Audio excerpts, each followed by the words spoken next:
Kalbimdeki bu arzular sana bağlı.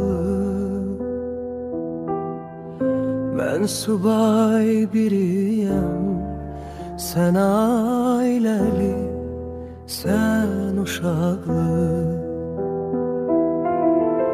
Bacarmıram ürəyimdən ürəyə söz demək olmur.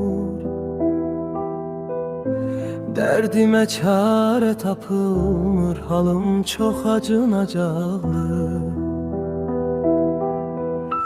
Ne gecem var ne gündüzüm, kalmayıp canımda dözüm. Ben harda yanlış etmişem, düştüm bu günaha özüm. Ağıl deyir unut onu, bilirəm ki yoktur sonu. Ben kime deyim derdimi, ah nece unudum onu. Çaresiz məhəbbətdir bu, ilahi nə həsrətdir bu. Qəlbimə saldığım bu eşq yoxsa ki kəramətdir bu. Axı çox əziyyətdir bu.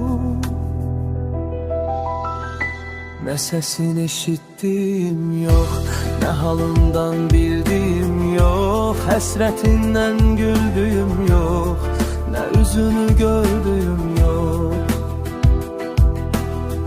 Qalıbdı yollarda gözüm, kalmayıp, kalmayıp canımda dözüm. Ne gecem var ne gündüzüm, kalmayıp canımda dözüm. Ben harda yanlış etmişem, düştüm bu günaha özüm. Ağıl deyir unut onu,